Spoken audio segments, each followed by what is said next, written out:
ॐ नमः सिद्धेभ्यः। ॐ नमः सिद्धेभ्यः। मङ्गलं भगवान् वीरो मङ्गलं गौतमो गणी। मङ्गलं कुन्दकुन्दाद्यो जैनधर्मोऽस्तु मङ्गलं।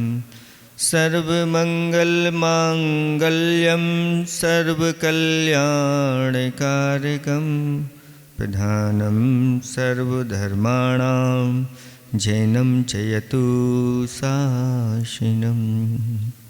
मुक्तामुक्तैकरूपो यः कर्मभिः संविदादेना अक्षयं परमात्मानं ज्ञानमूर्तिं नमामि तम्। देवादिदेवी खजराट कैबल्य कमलापति श्री आदिनाथ भगवान की। देवादिदेवी खजराट श्री वासुपूज्य भगवान की।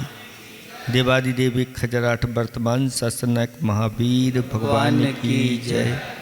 परम पूजिक स्वाट आचार्य पेवर श्री अकलंक देव स्वामी महामुनिराज की जय। परम पूजिक स्वाट आचार्य पेवर गुरुवर श्री विद्यासागर जी महाराज की जय। 3 कम 9 करोड़ मुनिराजों की।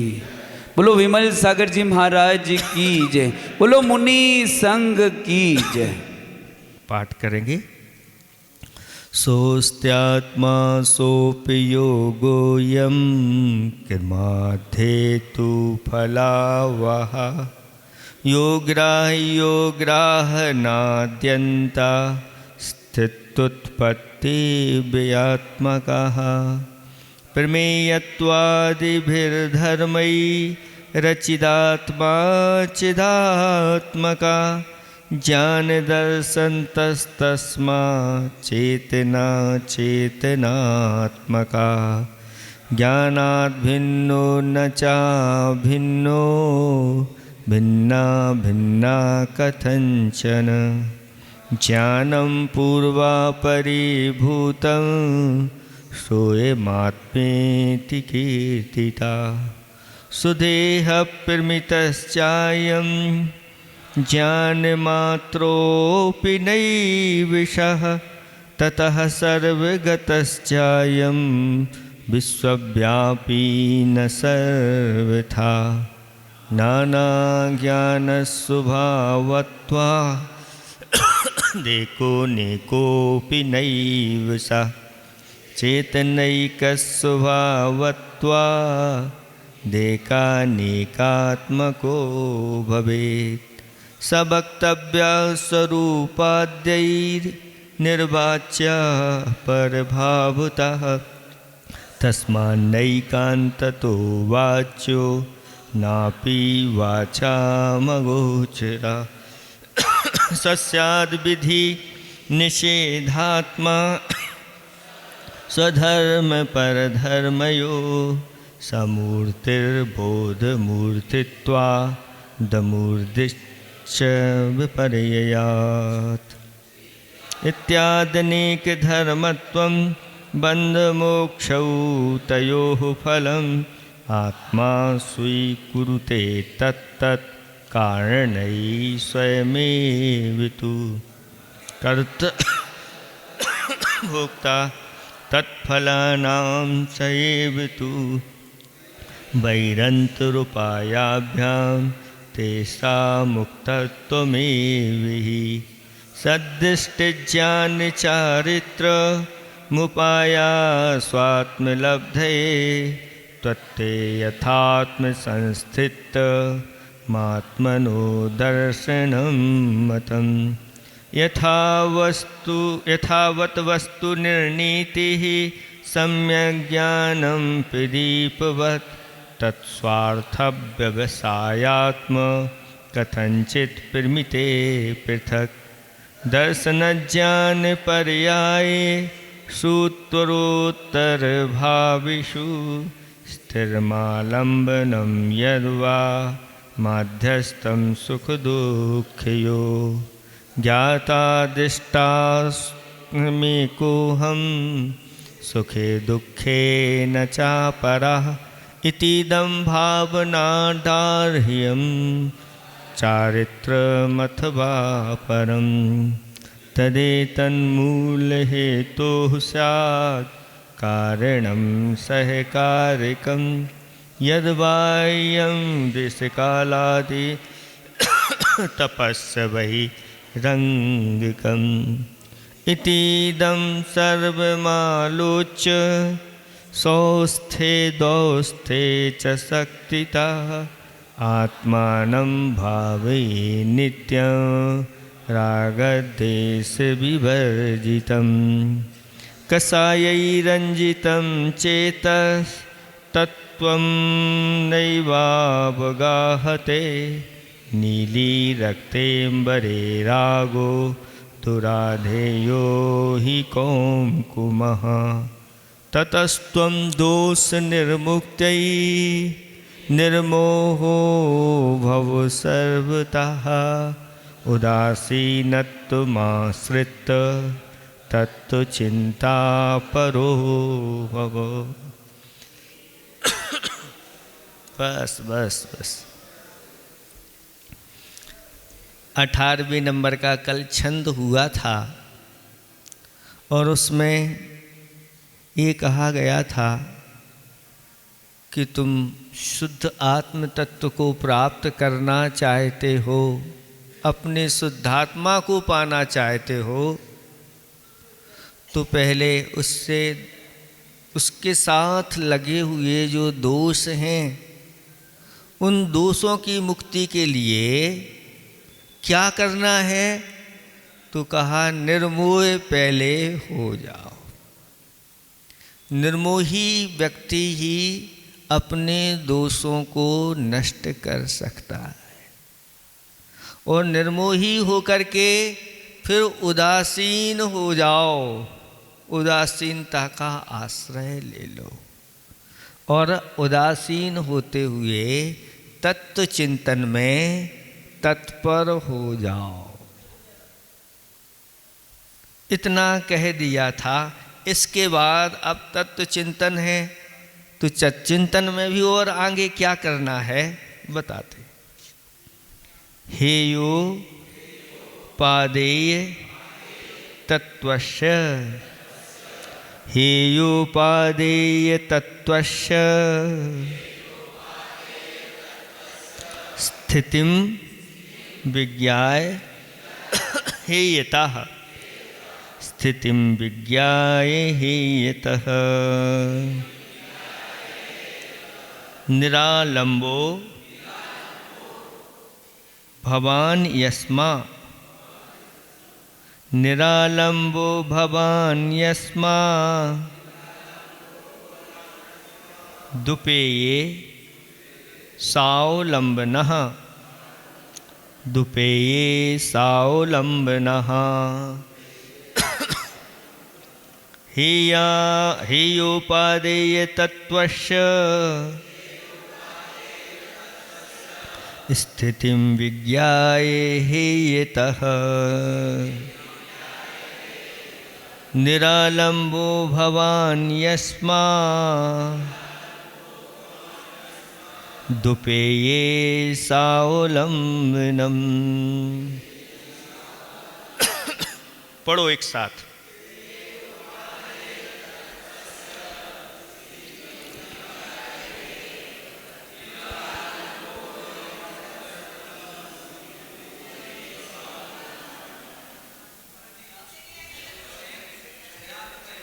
क्या है?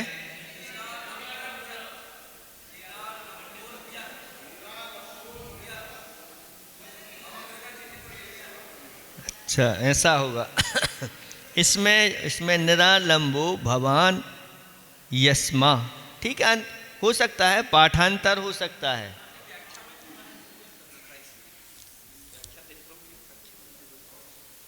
ठीक है, कुछ जरूरत नहीं, पाठांतर हो सकता है। निरालंबो अन्यतः स्वस्मिन् उपेय सावलंबन।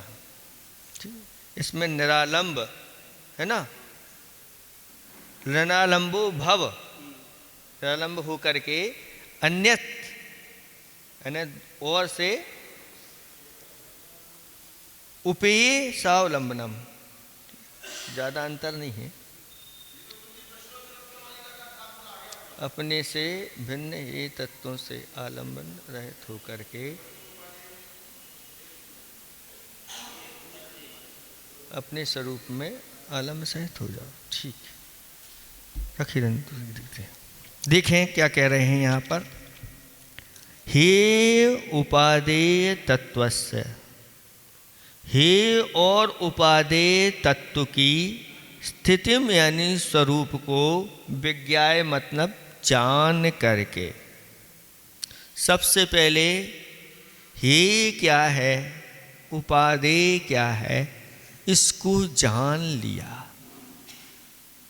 हे का अर्थ होता है छोड़ने योग्य, और उपादेय का अर्थ होता है ग्रहण करने को। और भी आप लोगों ने सुने होगा, ज्ञेय सुना होगा। ज्ञेय, ज्ञेय माने जानने योग्य। जानने योग्य क्या है? फिर एक और आपने सुना होगा ध्येय। ध्येय माने प्राप्त करने योग्य क्या है। और यहाँ बताया जा रहा है हे और उपादेय। तत्वों के बारे में समझें, 7 तत्व होते हैं। 7 तत्वों में जानने योग्य तत्व कितने हैं? 7 तत्व जानने योग्य हैं। और ध्येय क्या है? ध्येय क्या है? तो ध्येय जिसको हमें प्राप्त करना है वो ध्येय तत्व हो गया। क्या प्राप्त करना है? आत्म तत्व प्राप्त करना है। ज्ञेय सभी है, ध्येय आत्म तत्व की उपलब्धि। और हे कौन से हैं? आश्रव और बंध, ये छोड़ने योग्य है। और उपादेय क्या है? संबर निजरा, ये उपादेय है। इस प्रकार की ये व्यवस्था चलती है और जाकर के अंत में मोक्ष होता है।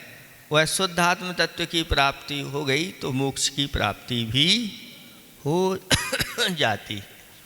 अब यहाँ पर आचार्य भगवंत कहते हैं कि इनको अच्छी तरह से जान लो, और जान करके जिसको हमें प्राप्त करना है उसको ध्येय बना करके अच्छी तरह से आप संवर निजरा में स्थित होते हुए और मोक्ष तत्व को प्राप्त कर लो। ये यहाँ पर बताया जा रहा है। इसमें भी ये सामान्य बता दिया, विशेष और आचार्य भगवंतों ने बताया ये कहाँ की दशा किस प्रकार से बताई जा रही है। शास्त्रों में लिखा हुआ है कि अध्यात्म युग में उसके लिए उपदेश दिया गया कि आपुण्यमव्रत ही पुण्यम वितैर मोक्षस्तयोर्व्ययः आवृतानीव मोक्षार्थी वृतान्यपि ततस्त्यजेत्। समाधि तंत्र ग्रंथ है और उसमें कहा है कि पाप को छोड़ करके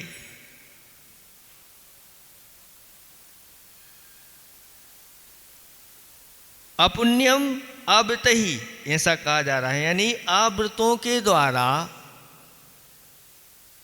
पाप का बंध होता है, और वितही व्रतों के द्वारा पुण्य का संचय होता है।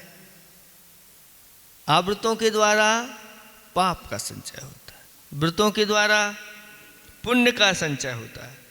और मोक्ष की प्राप्ति पाप और पुण्य दोनों से जब रहित हो जाओगे तो उसकी प्राप्ति होती है। तो क्या कहा जा रहा है कि जब पाप और पुण्य दोनों के छोड़ने से मोक्ष की प्राप्ति होती है तो आवृतानी इव मोक्षार्थी वृतान्यपि ततस्त्यजेत। आवृतों के समान ही मोक्ष की जिसको अभिलाषा है वह व्रतानी अपि त्यजेत, व्रतों को भी छोड़ दे। सुन रहे हैं आप लोग, ये अध्यात्म ग्रंथ की भाषा है। और अध्यात्म में कहा जा रहा है जैसे तुमने आवृतों को छोड़ा था वैसे ही व्रतों को भी छोड़ दो, और व्रतों को छोड़ करके अपने आत्मा में लीन हो जाओ। तो ठीक है ये बात है? पहले तो संयम ग्रहण करो, ये ना, ये संयम ग्रहण महाराज ने कर लिया। अब इस संयम से आपको मोक्ष की प्राप्ति थोड़ी होगी, इस संयम को भी आप छोड़ो। जो व्रत लिए थे इनको छोड़ो, तब आपको मोक्ष की प्राप्ति होगी। तो इन व्रतों को छोड़ दें। ऐसे कुछ लोगों ने अध्यात्म ग्रंथों को पढ़ करके और अपनी प्रतिमाएं छोड़ दी। इन प्रतिमाओं में कुछ नहीं रखा। यहाँ भी कहा गया है कि व्रतों को छोड़ा, जैसे आप व्रतों को छोड़ा ऐसे व्रतों को भी छोड़ दो, तब मुक्ति मिलेगी। इन व्रतों के संकल्प विकल्प में लगे रहोगे तो मुक्ति की प्राप्ति नहीं होगी। तो कुछ लोगों ने तो अपनी प्रतिमाएं छोड़ करके और निर्विकल्प हो करके अब बैठ गए। उसी के बाद एक और कार्य का आई थी, देखो कैसे छोड़ा जाता है भैया। छोड़ने का हम तरीका आपको बता देते हैं कि आवृतानि परित्यज्य, सबसे पहले तो 5 पापों का त्याग करो, और त्याग करके व्रतेषु परिनिष्ठिता, अच्छी तरह से व्रतों में निष्ठ हो जाओ। उन व्रतों का पालन करके, और परित्यजेतान अपि संप्राप्य परमं परमात्मनः। अब उस व्रतों को कैसे छोड़ा जाए? तो कहते हैं परम पद को प्राप्त करके वो व्रत छोड़े जाते हैं। समझ रहे हैं? अगर पहले ही से छोड़ गए तो परम पद की प्राप्ति नहीं होगी। इसलिए परम पद की प्राप्ति हुई तो अब व्रत आपके छूट गए, मतलब अब व्रतों में प्रवृत्ति करने की जरूरत नहीं। जब सिद्ध ही बन गए तो इन व्रतों को करने की आवश्यकता नहीं होती। लेकिन जब तक प्राप्त नहीं हुए हैं तब तक तो क्रम क्रम से वह छोड़ता चला जाता है। बहुत सयाना होता है, चाहे वह दुकानदार हो, चाहे किसान हो, चाहे वह गौपालक हो, कौन सी वस्तु कब किस समय छोड़नी चाहिए, कौन सी ग्रहण करना चाहिए, अगर ये वो जानता है तो ही सफल होता है। और नहीं तो जिसको बाद में छोड़ना है उसको पहले ही छोड़ दे। तो आपको मंजिल प्राप्त करना है तो मंजिल का अर्थ है कि आपको सीढ़ी का सहारा, और अगर सीढ़ी को आप पकड़े रहोगे तो आप मंजिल पर नहीं पहुंच पाओगे। सीढ़ी पर तो सीढ़ी को भी छोड़ना पड़ता है, तब जाकर के आपका प्रवेश अंदर हो। और अगर हमने पहले से ही सीढ़ी छोड़ दी, पकड़ी ही नहीं, तो उस सीढ़ी को भी छोड़ा नहीं जाता। एक कदम आपने आगे बढ़ा दिया और जैसे ही आप उस कमरे में प्रवेश कर गए सीढ़ी छूट जाती है। ऐसे ही आचार्य भगवंतों ने क्रम क्रम से आपको बताया, हे भव्यात्मन, सबसे पहले तो तू मिथ्यात का त्याग कर, मिथ्यात से मुक्ति पाले, क्योंकि संसार की जड़ कोई है तो वह मिथ्यात है। सबसे पहले इस मिथ्यात का वमन करिए और मिथ्यात का वमन करके सच्चे देव शास्त्र गुरु को समझ लो। हे और उपादेय को समझ लो। कौन से छोड़ने योग्य हैं, कौन से ग्रहण करने योग्य हैं, ऐसा दृढ़ स्थान जब अंदर से आ जाता है तो व्यक्ति ऊपर उठ जाता है। चतुर्थ गुण स्थान में सम्यक दर्शन जैसे ही प्राप्त करता है। तो अभी कौन सा सम्यक दर्शन प्राप्त किया? तो पहले सबसे पहले उपसम सम्यक दर्शन प्राप्त किया। तो उपसम सम्यक दर्शन प्राप्त हो गया, ये मोक्ष में कारण है, लेकिन यह भी छूट जाता। अंतर्मुहूर्त में तो आप नहीं छोड़ोगे, वही छोड़ करके चला जाएगा। या तो नीचे आओ या फिर उपसम के बाद छउपसम सम्यक दर्शन बना लो। छउपसम सम्यक दर्शन अगर हो गया तो कहते हैं कि वह भी स्थायी नहीं है, ये हमारा स्वभाव नहीं है। उपसम सम्यक दर्शन, छउपसम सम्यक दर्शन भी हमारा स्वभाव नहीं, ये विभाव है। लेकिन ये विभाव भी हमें प्राप्त किए बिना आगे की यात्रा नहीं होती। ये छोड़ने योग्य है तो भी अभी नहीं छूटना। इसकी उम्र कितनी होती है? तो कहते हैं 66 सागर तक उत्कृष्ट है।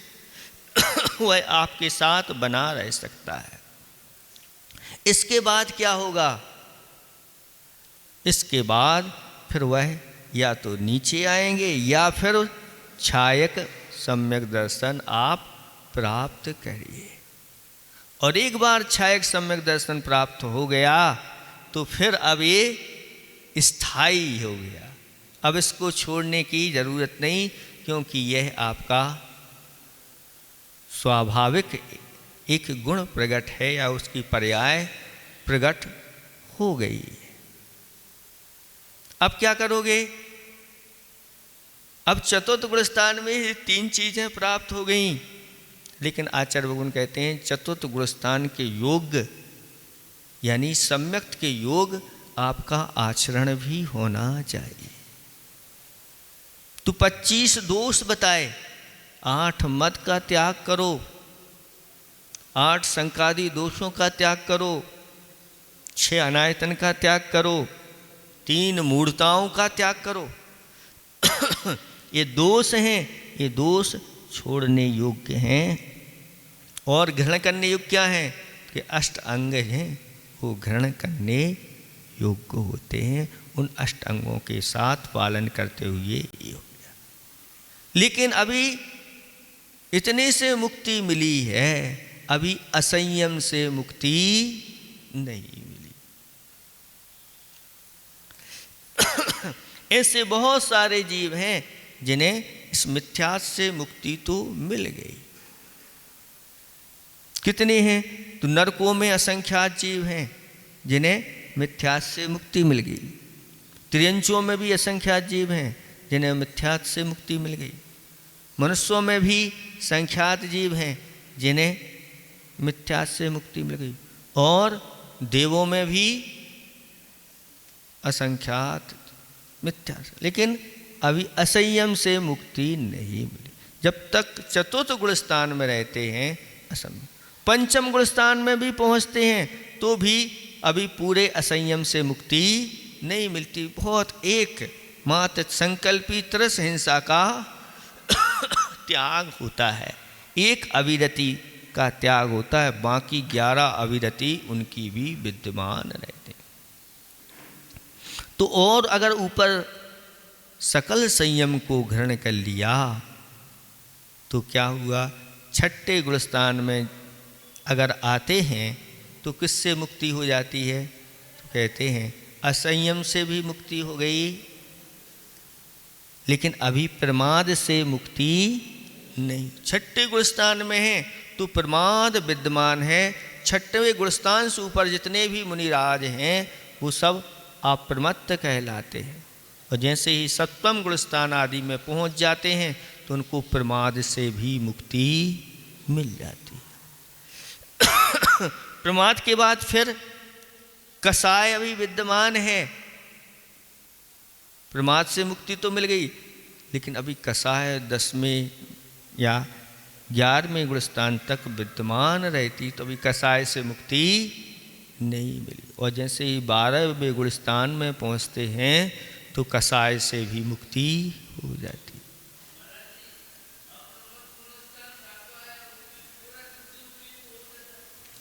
सातवां गुणस्थान आए, इसका अर्थ शुद्धोपयोग नहीं है।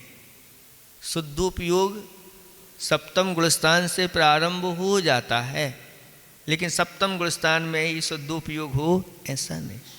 क्योंकि अभी आपके सामने हम बैठे हुए हैं, इनमें छठा और सातवां गुणस्थान हो रहा है, लेकिन जब तक ये स्वाध्याय चलता रहेगा शुद्धोपयोग नहीं होगा। शुद्धोपयोग के लिए तो कहा गया है कि ये सब कुछ बंद करके और हाथ पर हाथ रख करके 3 गुप्ती में लीन हो करके और फिर शुद्ध आत्म तत्व को ध्यान का विषय बना लिया जाता है, तब जाकर के वहाँ पर शुद्धोपयोग होता है। बाकी समय प्रवृत्ति में ये शुद्धोपयोग नहीं होता। जब तक प्रवृत्ति में रहेंगे तब तक शुद्धोपयोग नहीं, शुक्ल ध्यान नहीं, केवल ज्ञान की प्राप्ति नहीं होती। शास्त्रों में लिखा है कि खाते समय, बोलते समय, चलते समय, प्रवृत्ति करते समय इसकी प्राप्ति नहीं होती, चाहे मुनिराज ही क्यों ना हो। इसलिए इस सब को बंद करके और फिर लीन होने की बात होती है। जब लीन होते हैं तो उसमें भी आगे बढ़ते चले जाते हैं, जैसा द्रव्य क्षेत्र का भाव होता है उसके अनुसार। तो कसायों से 12वें गुणस्थान में पहुंच गए, कसायों से मुक्ति हो गई, लेकिन 12वें गुणस्थान तक अज्ञान विराजमान रहता है। अभी अज्ञान से मुक्ति नहीं हुई। 13वें गुणस्थान में पहुंचे, केवल ज्ञान प्राप्त करके अज्ञान से भी मुक्ति हो गई। अब क्या विद्यमान है वहाँ पर? योग विद्यमान है। तो जब तक 13वें गुणस्थान में रहेंगे अभी योगों से मुक्ति नहीं होगी। और जैसे 14वें गुणस्थान में पहुँचते हैं तो योगों से भी मुक्ति हो जाती है, योगों से रहते। अब अभी शरीर और क्या विद्यमान है? अभी शरीर विद्यमान, अभी शरीर से मुक्ति नहीं हुई है। आगे जाते हैं, 14वें गुणस्थान से पार हो जाते हैं तो इस शरीर से भी मुक्ति हो जाती है। बाकी बचे हुए कर्म हैं उनसे भी मुक्ति हो जाती है। ये क्रम व्यवस्था बनाई गई है। इन क्रमों के अनुसार जो व्यक्ति चलता है वह सफल हो जाता है। और ज़रूरी नहीं कि ये क्रम ही हमें रखना पड़े। कुछ ऐसे लोग भी हैं सीधे डायरेक्ट,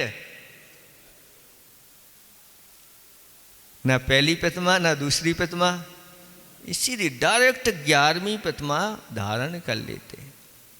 और कुछ ऐसे भी होते हैं जो प्रतिमा की जरूरत नहीं, डायरेक्ट मुनि दीक्षा भी धारण कर लेते हैं। कुछ ऐसे होते हैं कि बस डायरेक्ट ही मोक्ष को प्राप्त कर लेते हैं। ये पंडित जी ने एक चिंतन लिखा था कि सिद्धों की आपस में वार्ता हुई। वैसे सिद्ध बोलते नहीं, लेकिन कवि की कल्पना है कि 2 सिद्ध आपस में मिले और उनसे पूछा कि तुम पहले कहाँ थे और कहाँ कहाँ होकर के कैसे आए। तो उन्होंने अपनी पूरी कहानी राम कथा सुना दी कि मैं निगोद में रहा अनंत काल, निगोद में एक श्वास में 18 बार जन्म मरण के दुख प्राप्त हुए। फिर वहाँ से निकल कर के स्थावर पर्याय में मैंने परिभ्रमण किया, फिर विकलत्रय में परिभ्रमण किया, फिर सब गतियों के बारे में उन्होंने बता दिया। यानी सब में हमने कितने अनंत परिवर्तन किए, परिवर्तन करके, और फिर असंख्यात बार मैंने उपसम सम्यक दर्शन को प्राप्त किया, और असंख्यात बार क्षयोपसम सम्यक दर्शन को प्राप्त किया, असंख्यात बार पंचम गुण स्थान को प्राप्त किया, अणुव्रतों को प्राप्त किया, 32 बार मुनि भावलिंग प्राप्त किया, और उसमें भी अपने जीवन में 4 बार उपसम श्रेणी भी चढ़ा, फिर छपक श्रेणी मारी, और फिर कर्मों का नाश करके यहाँ पर पूरा सब काम जो जो होता है वो सब कर लिया, जहाँ जहाँ जाना होता है वो सब करके आए। और दूसरे सिद्ध ने कहा कि मैं तो सीधे निगोद से निकला, मनुष्य हुआ, और दीक्षा धारण करके क्षयक सम्यक दर्शन प्राप्त, केवल ज्ञान प्राप्त करके, और सीधा डायरेक्ट ये बस एक भाव मनुष्य जीवन धारण किया और सीधा यहाँ पर आ गया। नित्य निगोद से निकल करके भी सीधे जा सकते हैं, इस प्रकार के भंग भी शास्त्रों में बताए गए हैं। इस व्यवस्था के साथ तो ऐसे भी अनेक प्रकार के भंग बनते चले जाते हैं, लेकिन आचार्य भगवान कहते हैं ये यथा योग्य समझना चाहिए, सबकी अपनी अपनी कैसी किसकी योग्यता होती है उसके अनुसार होते हैं, ऐसा जानना चाहिए। ऐसे ही प्रतिमाएं जब ग्रहण करते हैं तो प्रतिमाएं क्रम से पहली प्रतिमा ग्रहण करते हैं, तब ही उसकी दूसरी होती है। अब जैसे मान लो कोई 11वीं प्रतिमा डायरेक्ट ग्रहण कर ले, तो कहते हैं उसकी 11वीं पे सीधे डायरेक्ट 11वीं नहीं होती, उसकी 11वीं की 10वीं भी है, 9वीं भी है, 8वीं भी, सबकी वह प्रतिमाओं का पालन करेगा। जिसने 11वीं प्रतिमा ली, मतलब इनकी एक 11वीं अकेली नहीं है, पूरी 11 प्रतिमाएं इनकी हैं। नहीं तो ये सोचे हम 7वीं प्रतिमा ले लेते हैं, ये अच्छी लग रही है। और कोई घर में रहते हैं, उनने पूरा ब्रह्मचारी व्रत ले लिया, तो उनकी 7 प्रतिमाएं नहीं हैं, वो उनकी मात्र एक ब्रह्मचर्य व्रत है। सप्तम प्रतिमा को धारण करने वाले 6 प्रतिमाओं का और भी पालन करते हैं, ऐसी व्यवस्था है। तो यथा योग्य बताया जा रहा है कि कहाँ पर क्या छोड़ना चाहिए और क्या करना चाहिए। इसके बारे में एक और बताया गया है कि त्यागा दाने बहिर्मूढ़ा, जो मूढ़ होते हैं, अज्ञानी होते हैं, वो क्या त्याग करते हैं और क्या ग्रहण करते हैं। तो कहते हैं जो चीज़ उन्हें अच्छी लगती है तो वो ग्रहण करते हैं, और जो उनकी अच्छी नहीं लगती, जो देश जिससे देश होता है उसको तो छोड़ते हैं, और जिससे राग होता है उसको ग्रहण कर लेते हैं। ऐसे भी त्याग और ग्रहण वाले होते हैं। लेकिन जो अंतर आत्मा होते हैं, वह अंतर आत्मा क्या करते हैं, तो जो अपने आत्मा का अहित करने वाले पदार्थ हैं उनका वह त्याग करते हैं, और जिसके माध्यम से हमारी आत्मा पावरफुल बने, ऐसे आत्मा के हित वाली वस्तुओं को वह घृणा करते हैं। ये व्यवस्था है। लेकिन जो निष्ठित आत्मा हो गए हैं, यानी कृतकृत हो गए हैं, जिनने सब कुछ कर लिया है, तो कहते हैं ऐसी वह आत्माएं ना तो कुछ ग्रहण करती हैं और ना ही कुछ त्याग करती हैं। ऐसी व्यवस्था यहाँ की बताई गई। इसलिए हे और उपादेय को अच्छी तरह जान लेना है। इसको एक और समझ लेना कि एकांत से आश्रव और बंध भी हमारे यहाँ त्याग, मतलब सर्वथा त्याग करने योग्य नहीं, कहीं कहीं इनको ग्रहण करने के योग्य भी बताया गया है। इसलिए आचार्य भगवान तो उपदेश दिया कि एक तो शुभ योग होता है और एक अशुभ उपयोग, अशुभ योग होता है। तो अशुभ योग के माध्यम से पाप का बंध होता है और शुभ योग के माध्यम से पुण्य का संचय। शुभ आश्रव और अशुभ आश्रव, हे भवात्मन पहले तो अशुभ आश्रवों से बचो, त्याग की ये विधि है। अब कोई व्यक्ति कह रहा महाराज हमारा तो क्या का त्याग है आम का त्याग है, और कौन सा नियम ले रहे हैं, और हम आम के साथ साथ केला का भी त्याग करते हैं। तो पूछा भाई तुम आलू खाते हो? हाँ आलू तो खाते हैं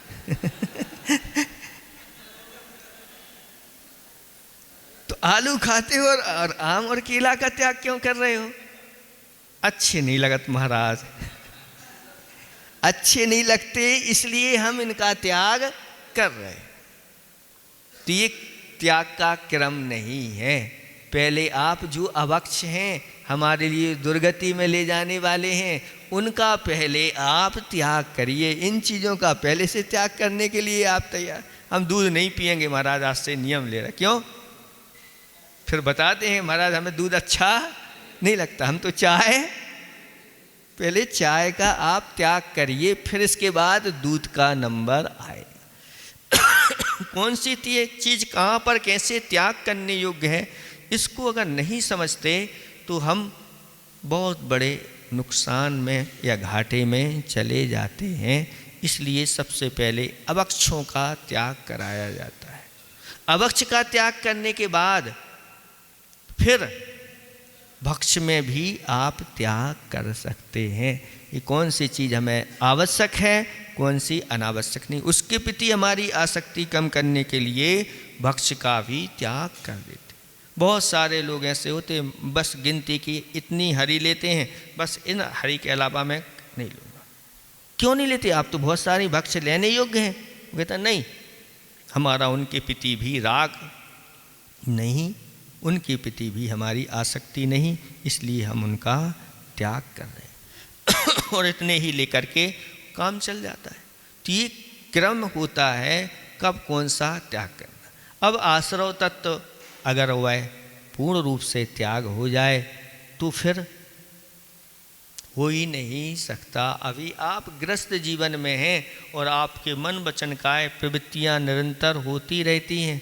तो आचार्य भगवत्व ने कहा कि यथा योग्य पापों का त्याग करिए, अवक्षों का त्याग करिए और कुछ ऐसे व्रत नियम धारण करिए जिसके माध्यम से शुभ आश्रव हो और अपनी आत्मा के साथ लगे हुए जो पाप हैं वो धुल जाएं। पहले उनको धोते चले जाओ, धोते चले जाओ और जब पाप समाप्त हो जाएं, पुण्य से लबालब भर जाओ,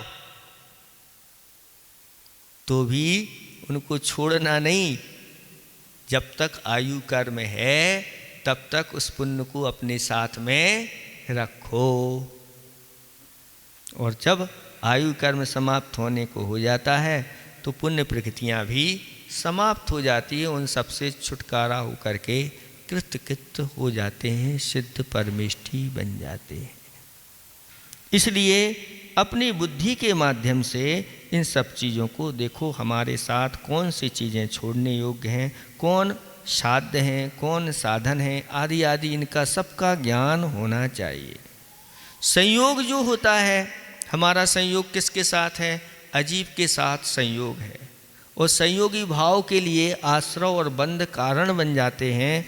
स्वभाव यानी जीव तत्व है, उसको हमें प्राप्त करना है। साध्य क्या है? तो साध्य हमें मोक्ष को प्राप्त करना है, तो उसके साधन क्या हैं? तो संबर और निजरा, ये साधन होते हैं, तब जा कर के साध्य की प्राप्ति होती है। इसलिए आचार्य भगवंतों ने कहा कि इस प्रकार के संयोगों से बचें जिसके माध्यम से हमारी आत्मा पतित होती है और इस प्रकार के संयोगों से अभी जुड़ें जिनके माध्यम से हमारी आत्मा पावन बनती है।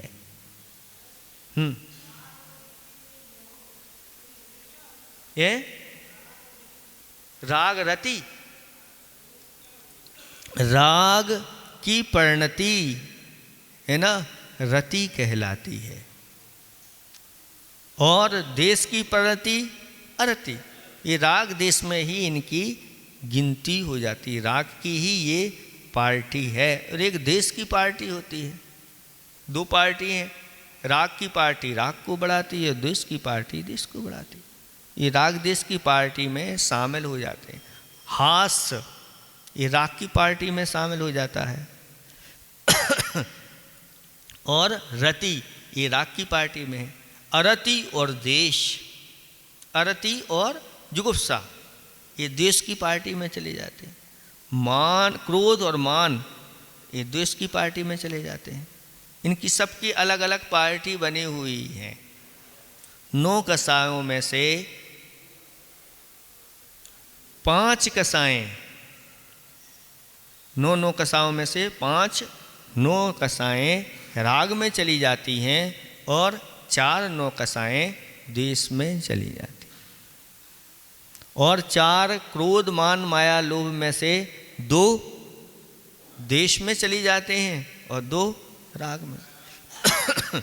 इस प्रकार से इनकी पार्टी बन जाती है। मोह, मोह अगर देखो जहाँ अकेला मात्र मोह लेते हैं, मोह तो वहाँ पूरा मोहिनी कर्म आ जाता है। और जहाँ राग देश और मोह लेते हैं वहाँ मोह से लेना दर्शन मोहिनी या मिथ्यात् कर्म, और राग देश से लेना चारित्र मोहिनी। इसकी व्यवस्था से ये चलती है। तो इस प्रकार के संयोगों से बचना चाहिए। संयोगों से बचेंगे तो उस प्रकार की परिणति से भी हम बच सकते हैं। इसलिए आचार्य भगवंतों ने 9 कर्म आदि बताए हैं। कुछ कर्मों के लिए 9 कर्म होते हैं, उन 9 कर्मों से बचना चाहिए। जैसे मिथ्यात् आदि के 9 कर्म क्या हैं? तो कुगुरु, कुदेव, कुधर्म, अनायतन आदि आदि ये सब चीज़ें जो होती हैं, तो उससे बचना है। तब जाकर के आप अपने सम्यक को सुरक्षित रखेंगे, नहीं तो नहीं पाए। एक लोटन नाम की जड़ी होती है। क्या होती है? जड़ी। और लोटन नाम की जो जड़ी होती है बिल्ली जो होती है, जैसे ही अगर बिल्ली का उपयोग उस जड़ी की ओर चला जाता है, कहीं जड़ी है वो, वहाँ बिल्ली हो, उसकी सुगंध की ओर अगर उसका उपयोग चला जाता है तो बिल्ली लोटने लग जाती है। क्या करने लग जाती है? लोटनी। और जब उसका उपयोग उससे हट जाता है तो उसका लोटना बंद हो जाता है। ये क्यों हुआ? तो ये संयोग के कारण से होता है। ऐसे ही अपन का भी संयोग जब होने लग जाता है पदार्थों के साथ, तो व्यक्ति उसी रूप में बस बुद्धि अपना उपयोग लगा देता है। इसलिए यहाँ पर कहा जा रहा है कि हे और उपादेय तत्व की स्थिति यानी स्वरूप को विज्ञाय जान करके अन्यस्मात् हेयता, अन्य जो पदार्थ रूप हे यानी त्याग देने योग्य तत्व हैं, अब सिर्फ लक्ष्य अपन ने बना लिया शुद्ध आत्मा का, तो शुद्ध आत्मा के अलावा सारे अलक्ष्य हो जाएंगे, उनको त्याग करने योग्य हैं। ऐसे फिर निरालंबः भव, क्या हो? अब आश्रय लेना छोड़ दो। अभी आश्रय चल रहा था तो आश्रय छोड़ दो। 5 परमेष्टि हैं, 5 परमेष्टि में 3 परमेष्टि जो होते हैं वह चलते फिरते हैं, आहार वगैरह भी करते हैं।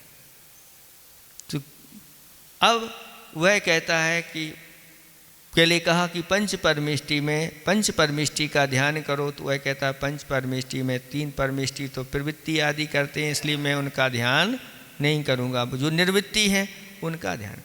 फिर निर्वृत्ति में भी अरहंत भगवान को बनाया, तो अरहंत भगवान भी तो उपदेश आदि देते हैं, वे भी प्रवृत्ति में रहते हैं, विहार करते हैं, ठीक है उनको छोड़ दो।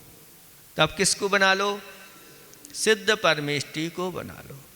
सिद्ध परमेष्टि को भी ध्यान का विषय बना लिया, तो सिद्ध परमेष्टि भी तो पर हैं, और पर को अगर आलम्बन रहेगा तो फिर तो कहा ठीक है, अब सबको छोड़ करके शुद्ध आत्म तत्व को आलंबन कर लो। ये अपने आत्मा में ही शुद्ध आत्म तत्व की भावना प्रारंभ कर दो और ये आलंबन छोड़ते हुए अपने में ही निरालंब हो जाओ। किसी प्रकार का आप कोई आलम्ब, इस प्रकार से भी आप चिंतन नहीं करो कि क्या, अब एक बार निर्णय ले लिया ये हे हैं, इनको छोड़ने योग्य हैं, पर तत्व को छोड़ करके अपने में लीन हो जाना। देखो वहाँ पर तत्व भी छूट जाते हैं, यानी सिद्ध परमेष्टि भी हे हो गया, मतलब उनका ध्यान नहीं हो रहा है अपने आत्मा का ध्यान हो रहा। ये व्यवस्था है, कहाँ की व्यवस्था, कैसी किस प्रकार की रहती है, इस प्रकार। लेकिन आचार्य भगवंतों ने कहा कि शुद्ध, ये भी कहा गया, आगे जाकर के इसके उस श्लोक में आएगा, उसको बताएंगे। अब इसको यहाँ पर इतना ही अपन रखते हैं। और निरालंबा भव, आश्रय लेना छोड़ दो, उपेये, उपादेय ग्रहण करने योग अपने आत्म तत्व का सालंबना, आश्रय ग्रहण करो, ऐसा कहा जा रहा है। मतलब अब और कुछ नहीं, सिर्फ अपने आत्म तत्व में आप लीन हो जाओ। अभी बताया जा रहा है, अभी शुद्ध आत्म तत्व की प्राप्ति नहीं हुई है, ये विधि क्रम क्रम से यहाँ पर हो गई। इसके अनुसार इसमें ऐसा कहा गया है कि हे और उपादेय तत्व की स्वरूप को विज्ञाय जान करके अन्यथा हेत, अपने से भिन्न हे तत्वों से निरालंबा आलंबन रहे तो हो जाओ। क्योंकि हमने जान तो लिए, जान करके सबको जाना, फिर उसमें जानने के बाद फिर हे कौन है, उपादेय कौन है, इस प्रकार से जाना, और फिर इसमें भी ध्येय कौन है, तो सबको छोड़ करके अब जो ध्येय है उस ध्येय में आप लीन हो जाओ। और ध्येय भी पर नहीं बनाना, ध्येय किसको बनाओ? स्वयं को बनाओ, जिससे पर तत्व से भी आप आलम्बन से रहित हो करके, और फिर उपादेय भूत जो अपने आत्मा का शुद्ध स्वरूप है उसमें आलम्बन सहित हो जाओ। इस प्रकार से वो भी तो एक विकल्प है, तो अन्य विकल्पों से बचने के लिए ये विकल्प हो जाना, इसी को आचार्य भगवंतों ने निर्विकल्प भी कहा है। और साथ साथ में इसको विकल्प भी कहा है। दोनों प्रकार से, कथनचित ये विकल्प है, कथनचित ये विकल्प नहीं है। विकल्प एक आत्मा का विकल्प कर रहे हो ना बार बार, वो भी करने की क्या आवश्यकता है? तू तो मन से ना कुछ सोच, ना वचन से कुछ बोल, ना शरीर का किसी प्रकार से प्रयोग करो, बिल्कुल जो है सो है, ऐसी भी स्थिति। इसलिए कहा कि 12वें गुणस्थान तक अंतर जल्प चलता है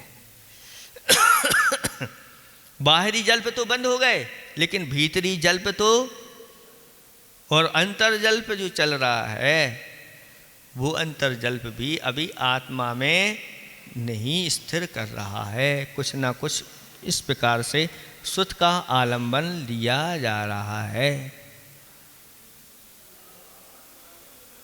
तो इस प्रकार से विकल्प होते हैं। इन विकल्पों को, दूसरे विकल्पों से बचने के लिए कुछ विकल्प अपने जीवन में अपनाना चाहिए। अगर ये नहीं अपनाओगे तो वो विकल्प, क्योंकि संस्कार तो हमारे बने हुए हैं 4 संज्ञाओं के और विषय कसाओं के संस्कार अनादिकाल से, तो इनको अगर बुद्धिपूर्वक छोड़ोगे नहीं, इनका संकल्प नहीं लोगे, तो फिर आप अंतरंग में नहीं उतरो। इसलिए इनका विकल्प छोड़ो और चालू करो दूसरा विकल्प। कौन सा?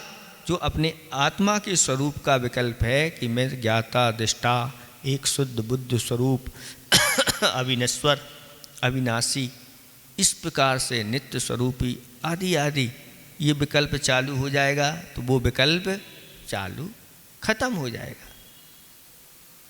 फिर आगे जाकर के जब स्थिति बनेगी तो वो विकल्प भी छूट जाते हैं। अभी छूटने योग्य नहीं, अभी छोड़ भी नहीं सकते, लेकिन फिर भी अभ्यास करोगे तो वो भी विकल्प धीरे धीरे ध्यान में बंद हो जाते हैं और स्थिरता भी आने लगती है। लेकिन अभ्यास के माध्यम से इस चीज़ की प्राप्ति होती है। इतना ही आज पर्याप्त समझो।